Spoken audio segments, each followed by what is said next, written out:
Diagram देखेंगे, यानी कि कुछ एग्जाम्पल्स और हैं जिनकी अपन क्या करेंगे, एमओ डायग्राम बनाना सीखेंगे, किस तरीके से बनाया जा सकता है।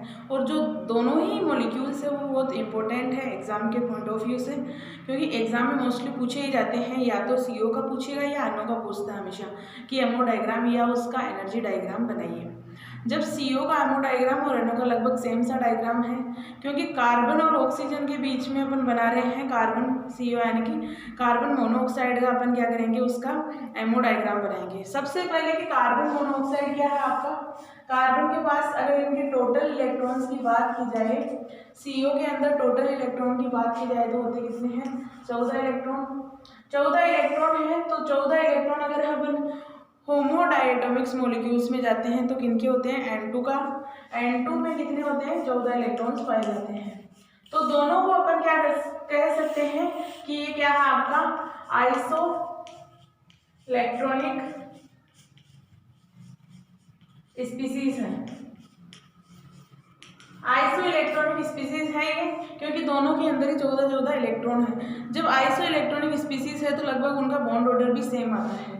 आपके बॉन्ड ऑर्डर इसमें नाइट्रोजन में 3 होता है, इसमें भी लगभग 3 ही होता है, लेकिन CO का बॉन्ड ऑर्डर एक्चुअल में जब निकाला जाता है तो 3, अगर एमओ डायग्राम से निकालते हैं तो 3 ही प्राप्त होगा, लेकिन अगर अपन दूसरे मॉडल से निकालते हैं तो अपने पास आता है 2.68 के आसपास इसका बॉन्ड ऑर्डर प्राप्त होता है।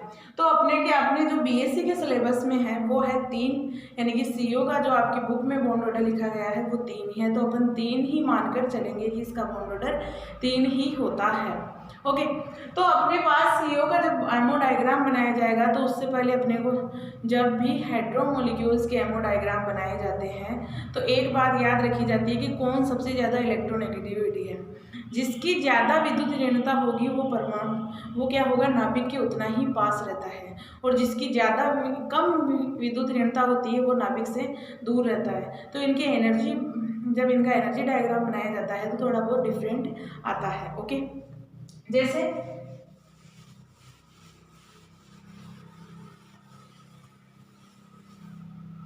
अगर अपन क्या करें, वही सेम सा बनाएंगे इसका एमओ डायग्राम।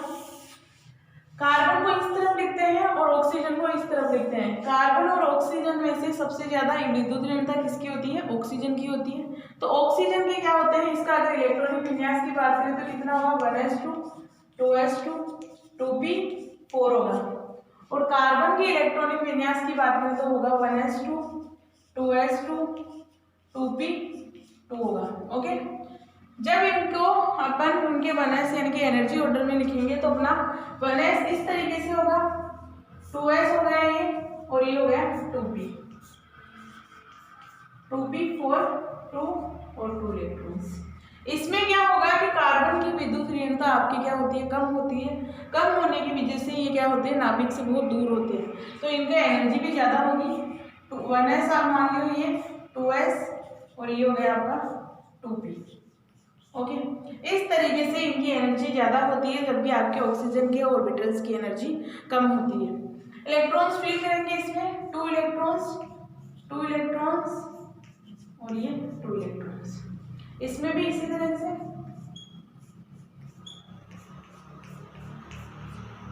4 इलेक्ट्रॉन आ गए। अब बेसिकली इसमें होगा क्या कि इसमें 2s के साथ क्या करेगा, अतिव्यापन करेगा, और p के साथ अतिव्यापन करेगा। जब s अतिव्यापन करेगा तो क्या होगा, इस तरीके से अतिव्यापन करेगा, तो ये हो गया आपका s। जब s कक्षक एक दूसरे के साथ अतिव्यापन करते हैं तो सिग्मा बॉन्ड का फॉर्मेशन होता है। तो ये तो हो गया सिग्मा 2s सिग्मा, और ये हो गया सिग्मा स्टार 2s। ओके, इस तरीके से इनका अतिव्यापन होता है। अब 2p के साथ करेगा अतिव्यापन, 2p के साथ अतिव्यापन करता है तो क्या होगा, इसमें एक बॉन्ड आपका क्या होगा नीचे और 2 इसी तरीके से होगा, और ऊपर स्टार यानी एंटी बॉन्डिंग वाला ऑर्बिटल्स आएंगे। एंटी बॉन्डिंग का ऑर्बिटल्स आपके इस तरीके से आता है। ओके, इस तरीके से अपन बना सकते हैं वो ऑर्बिटल्स।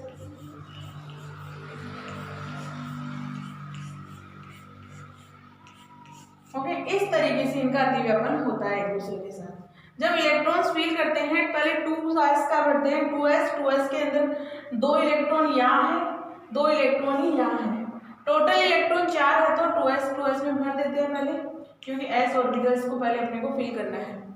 फिर अपने पास p की बात आती है, p के अंदर कितने हैं, 2 इलेक्ट्रॉन हैं और 4 यहाँ हैं, 6 इलेक्ट्रॉन को अपने को भरना होगा। तो 1 2 3 4 5 6 इस तरीके से 6 इलेक्ट्रॉन अपन यहाँ फिल कर लेंगे। अब इसका क्या निकालते हैं, बॉन्ड ऑर्डर। ये आपका क्या है, मान लो pz है, pz है तो सिग्मा बॉन्ड ही बनाएगा। ये मान लो आपका क्या है, px है, py है और ये पाई बॉन्ड बनाएगा, तो पाई बॉन्ड इस तरीके से मेंशन कर सकते हैं। और यहाँ क्या हो जाएगा, पाई स्टार हो जाएगा, px पाई स्टार py और ये हो गया सिग्मा स्टार pz। इस तरीके से अपन इन ऑर्बिटल्स को मेंशन किया जा सकता है। अब बॉन्ड ऑर्डर की बात आती है, तो बॉन्ड ऑर्डर निकालेंगे इसका NB माइनस NA/2। बी है या नॉन बॉन्डिंग इलेक्ट्रॉन्स की बात करें तो कितने हैं आपके, 1 2 3 4 5 6 7 8 नॉन बॉन्डिंग इलेक्ट्रॉन्स है। बॉन्डिंग ऑर्बिटल्स में, एंटी बॉन्डिंग में कितने हैं आपके, 2 इलेक्ट्रॉन प्रेजेंट है, तो अपन ने क्या किया -2/2। तो कितना आता है इसके अंदर आपके 3 बॉन्ड ऑर्डर प्राप्त होता है।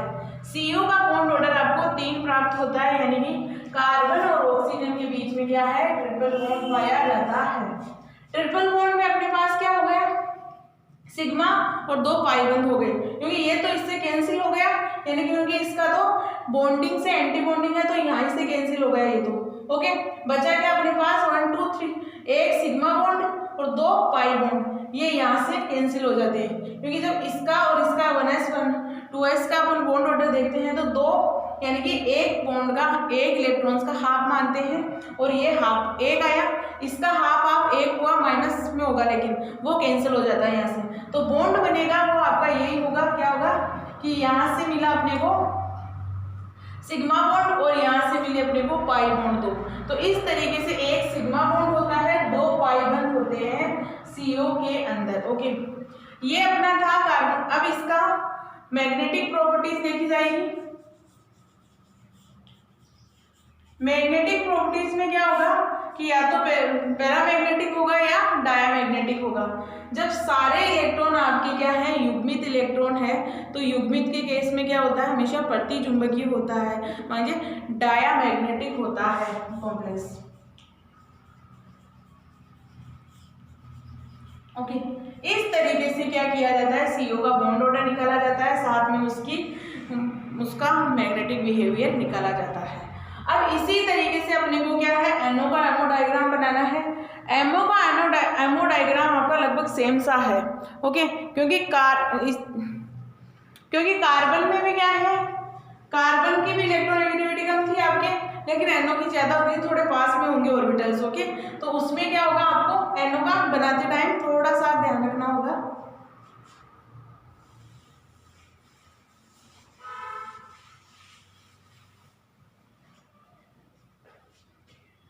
अगर यहीं से NO का कर देते हैं अपन, NO का बॉन्ड ऑर्डर निकाल लेते हैं यहीं से, तो नाइट्रोजन का इलेक्ट्रॉनिक विन्यास क्या होगा, 1s2 2s2 2p3 हो जाएगा। तो 3 इलेक्ट्रॉन प्रेजेंट हो जाएंगे यहाँ 2p के अंदर। 2s के अंदर आपके क्या है, 2 इलेक्ट्रॉन प्रेजेंट है और 1s के अंदर भी आपके 2 ही इलेक्ट्रॉन प्रेजेंट है। ओके, इनमें क्या होगा, सेम होगा 1s का, यहाँ से एक इलेक्ट्रॉन आपको एक्स्ट्रा करना है, 1 2 3 4 5 6 7 में तो आपको एक इलेक्ट्रॉन एक्स्ट्रा होना है, 1 2 3 4 5 6 7 एक इलेक्ट्रॉन आपका क्या होगा, एंटी बॉन्डिंग में चला जाता है। इसकी वजह से बॉन्ड ऑर्डर क्या हो जाता है, कम हो जाता है। देखो, जब भी आपके कोई इलेक्ट्रॉन्स एंटी बॉन्डिंग में जाता है तो हमेशा बॉन्ड ऑर्डर को वो डिक्रीज करता है, और जब भी इलेक्ट्रॉन बॉन्डिंग ऑर्बिटल्स में जाते हैं तो बॉन्ड ऑर्डर को क्या करते हैं, इंक्रीज करते हैं। ओके, तो यहाँ से क्या होगा, एंटी बॉन्डिंग में चला गया, यानी कि हाफ इलेक्ट्रॉन या कह सकते हैं एक इलेक्ट्रॉन एंटी बॉन्डिंग में चला गया, तो इतने यहाँ क्या हो जाएंगे, 3 हो जाएंगे। 3 हो जाएंगे तो यहाँ से बॉन्ड ऑर्डर प्राप्त होगा आपको 2.5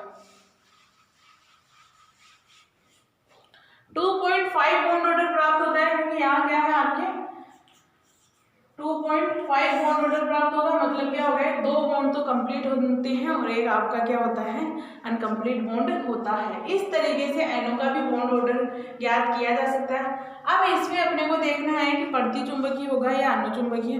तो इसमें क्या है, यहाँ से एक आपके अनपेयर्ड इलेक्ट्रॉन है, अनपेयर्ड इलेक्ट्रॉन की वजह से ये क्या होता है, आपके अनुचुंबकीय होता है, अनुचुंबकीय होता है।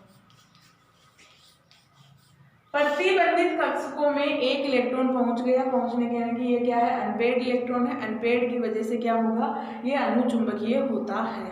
ओके, NO अनुचुंबकीय था जबकि CO आपका क्या था, प्रतिचुंबकीय होता है। ओके, ये है आपका मैग्नेटिक बिहेवियर के अकॉर्डिंग। NO का डायग्राम भी हो गया, यानी कि जो आपके सिलेबस में है वो है एक तो CO और एक NO, तो दोनों कंप्लीट हो गए। अब जो देखेंगे अपन वो है डाइपोल मोमेंट। द्विध्रुव आघूर्ण एक टॉपिक है आपके, बस फिर लास्ट ये खत्म हो जाएगी आपका, यानी कि आपका ये चैप्टर कंप्लीट हो गया मेरी तरफ से। ओके, तो आपके है नेक्स्ट डाइपोल मोमेंट।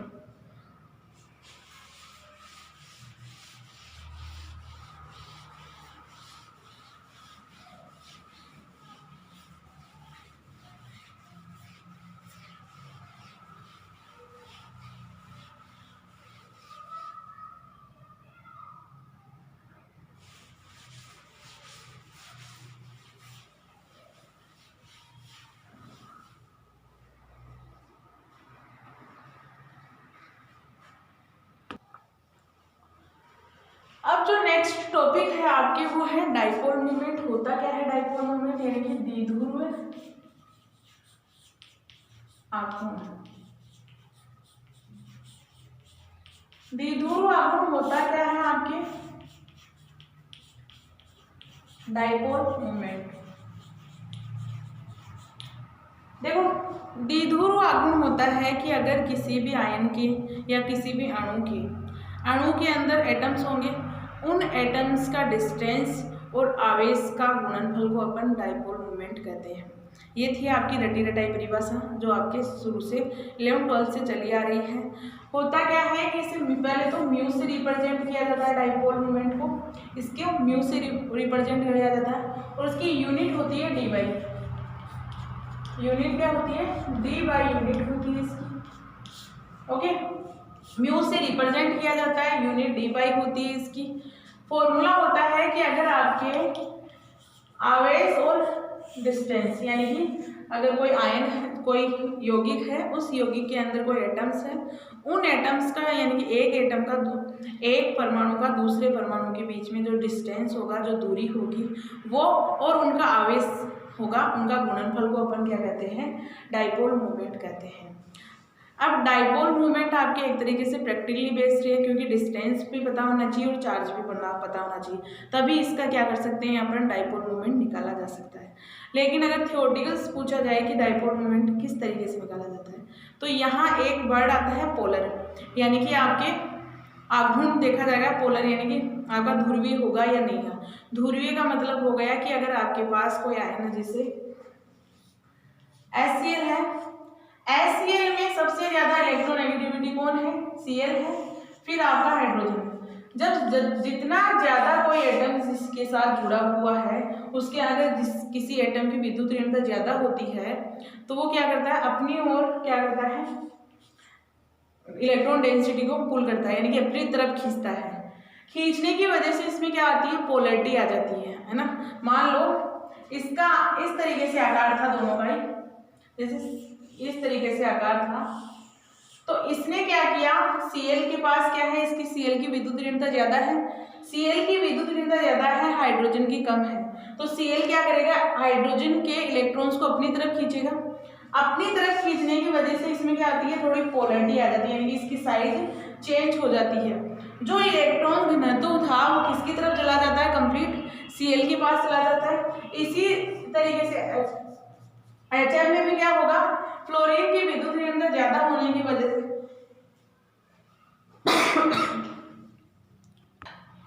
फ्लोरीन की विद्युत ऋणता ज्यादा होने की वजह से वो हाइड्रोजन के इलेक्ट्रॉन्स को अपनी तरफ ही खींचेगा, है ना। तो इस वर्ड को अपन अगर कोई किसी दूसरे एटम के या परमाणु के इलेक्ट्रॉन्स को अपनी तरफ खींच रहा है तो उसे पोलर कहा जाता है, कि उस सिचुएशन को या उस अवस्था को पोलैरिटी कहा जाता है कि उसमें पोलैरिटी प्रेजेंट है।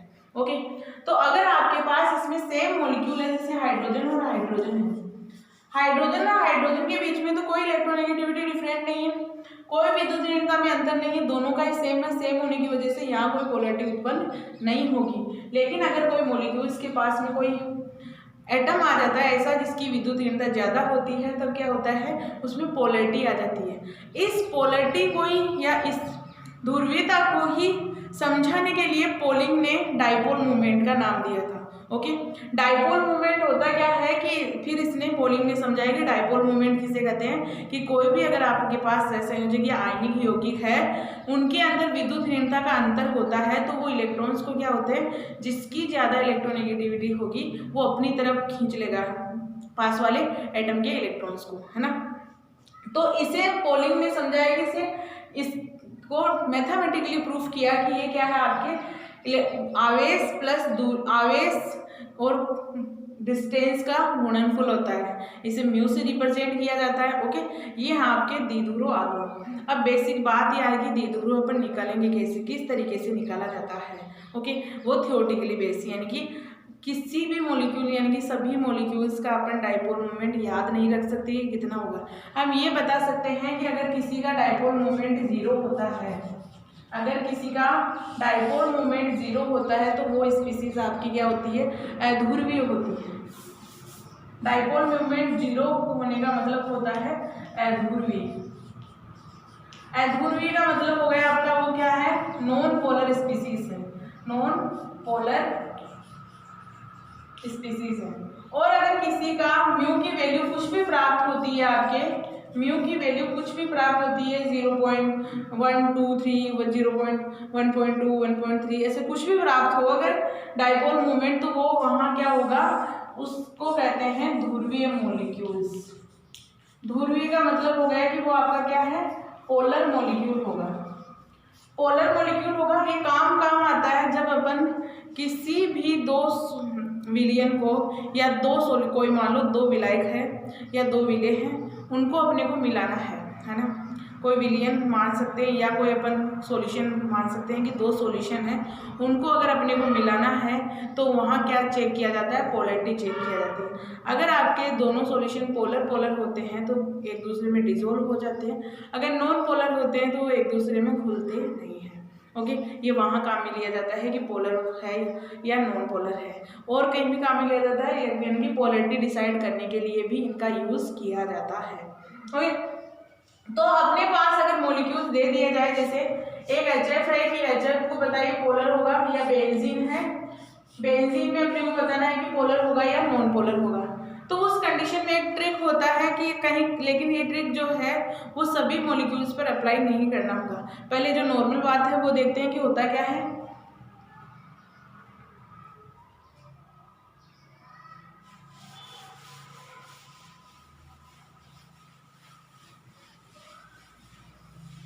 अगर आपका मॉलिक्यूल कोई लीनियर होगा, यानी कि रेखीय मॉलिक्यूल होगा, अगर कोई मॉलिक्यूल लीनियर है,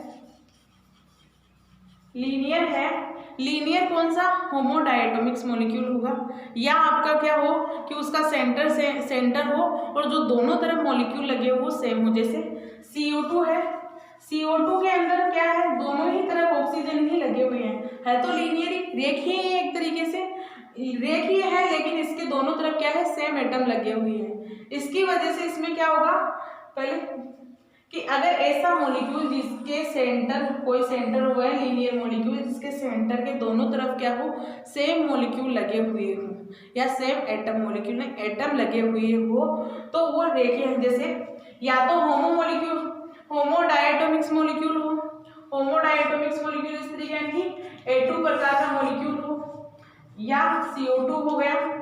इन मॉलिक्यूल्स का क्या होता है, संरचना तो रेखीय होती है, लेकिन इनका क्या होता है, डाइपोल मोमेंट हमेशा 0 आता है। ओके, इनका डाइपोल मोमेंट क्या आता है, 0 आता है, म्यू बराबर 0 होता है।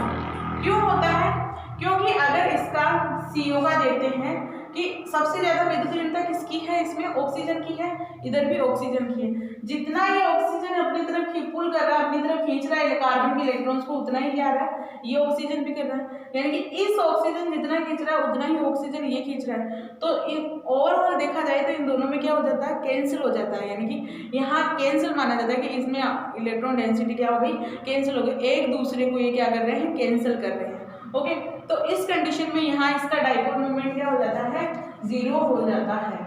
अब हाइड्रोजन की बात करें, ये A2 प्रकार के मॉलिक्यूल्स की बात करें, A है और ये जितना इन दोनों में क्या होगा, सेम है, क्योंकि ये अपनी तरफ खींच रहा है तो ये अपनी तरफ, क्योंकि दोनों में हम डिसाइड नहीं कर सकते कि किसका सेंटर होगा, तो दोनों ही एक दूसरे को इलेक्ट्रॉन्स को अपनी तरफ पुल करते रहते हैं। तो यहाँ भी क्या होता है, डाइपोल मोमेंट 0 हो जाता है। लेकिन अगर आपके पास HF प्रकार का या HCl प्रकार का मॉलिक्यूल आ जाता है तो इनमें क्या होता है, इनका डाइपोल मोमेंट कुछ ना कुछ वैल्यू प्राप्त होती है, क्योंकि यहाँ एक दूसरे को कैंसिल नहीं करते, क्योंकि यहाँ विद्युत ऋणता का अंतर बहुत ज़्यादा होता है। ओके, और वो अपनी तरफ ही पुल करते हैं इलेक्ट्रॉन्स को।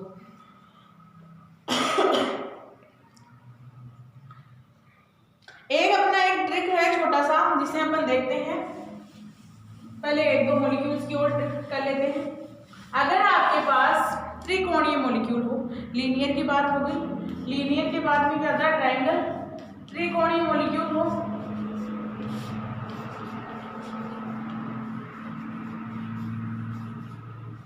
तो इनमें क्या होगा, अगर आपके जैसे BF3 है, BF3 की स्ट्रक्चर किस तरीके से, F, अगर जितना ये अपने इसकी बोरॉन की इलेक्ट्रॉन डेंसिटी को अपनी तरफ पुल कर रहे हैं, ये भी अपनी तरफ, ये भी अपनी, यानी कि देखा जाए तो तीनों ही तरफ से एक दूसरे को खींचने में लगे हुए हैं। तो इस कंडीशन में यहाँ क्या होगा, डाइपोल मोमेंट 0 प्राप्त होता है। लेकिन अगर अपने पास ये हो जाए HBF2 हो जाए, HBF2 यानी कि यहाँ एक फ्लोरीन को हटा दें और हाइड्रोजन अटैच कर दें, तो उस कंडीशन में क्या होगा, ये तो इलेक्ट्रॉन डेंसिटी को अपनी तरफ बहुत ज्यादा पुल करेंगे, जबकि ये कम कर पाएगा, है ना, क्योंकि फ्लोरीन की विद्युत ऋणता तो बहुत ज्यादा होती है ब्रोमीन बोरोन से। तो यहाँ क्या होगा, एक दूसरे को बहुत ज्यादा खींचने की वजह से यहाँ डाइपोल मोमेंट की वैल्यू कुछ ना कुछ प्राप्त हो जाती है। कहने का मतलब तो है कि अगर आपके पास AB3 प्रकार का मॉलिक्यूल हो, यानी कि जो तीनों ही जो सेंटर है, सेंटर के जो साइड एटम है, सेंटर हो गया ये, इसके साइड एटम ये हो गए, अगर साइड एटम तीनों ही सेम हो, उस कंडीशन में ट्राइएंगल्स मॉलिक्यूल्स का जो डाइपोल मोमेंट होता है वो 0 प्राप्त होता है। और अगर तीनों डिफरेंट हो जाते हैं तो उस कंडीशन में क्या होगा, उनका डाइपोल मोमेंट कुछ ना कुछ आएगा आपके, है ना। अगर चतुष्फलकीय की बात करें टेट्राहेड्रल मॉलिक्यूल्स के लिए, तो टेट्राहेड्रल मॉलिक्यूल्स में क्या होगा, जैसे CH4 है, CH4 में क्या होगा, इस तरीके से HH है ना, विद्युत ऋणता किसकी सबसे ज्यादा है, कार्बन की है, तो ये इसको दे रहा है, ये अपनी यानी कि कार्बन अपनी तरफ पुल कर रहा है, चारों ही तरफ से कर रहा है ना। तो इस कंडीशन में क्या होगा, यहाँ डाइपोल मोमेंट 0 प्राप्त होता है। ओके, और जैसे अब किसका देखें, बेंजीन का देखते हैं। बेंजीन जैसे इन जैसे केसों में क्या किया जाता है, सेंटर ऑफ सिमेट्री यूज की जाती है, यानी कि आपके केंद्रीय सममिति वर्ड यूज किया जाता है। अगर आपके सेंटर ऑफ सिमेट्री का मतलब हो गया कि ये हो गया बेंजीन का सेंटर, इस सेंटर से अगर पीछे जा रहे हैं तो कार्बन मिलता है, आगे जा रहे हैं तो कार्बन मिलता है, और अगर इस तरफ जा रहे हैं तब भी कार्बन मिलता है, और आगे जा रहे हैं तब भी कार्बन मिलता है, और अगर इस तरफ जा रहे हैं तब भी कार्बन मिलता है, और इस तरफ जा रहे हैं पीछे तब भी कार्बन मिलता है। तो इस कंडीशन में इसमें क्या है, सेंटर ऑफ सिमेट्री प्रेजेंट है। जिसमें सेंटर ऑफ सिमेट्री प्रेजेंट होगा उसमें क्या होगा, डाइपोल मोमेंट हमेशा 0 प्राप्त होगा। हमेशा नहीं बोल सकते, कुछ कुछ केस में अपने को 0 प्राप्त होगा, लेकिन मोस्टली आपका ये ट्रिक काम करने वाला है। जिसमें COs प्रेजेंट होती है उसका डाइपोल मोमेंट हमेशा 0 प्राप्त होता है, और जिसके अंदर COs एब्सेंट होती है उसके अंदर डाइपोल मोमेंट की वैल्यू कुछ ना कुछ प्राप्त होती है। तो आपकी ये ट्रिक है जिससे अपन डाइपोल मोमेंट्स ज्ञात कर सकते हैं। ओके, तो आज ये फाइनली अपना चैप्टर कंप्लीट हो चुका है, तो उस सहसंयोजक यौगिक का। ओके।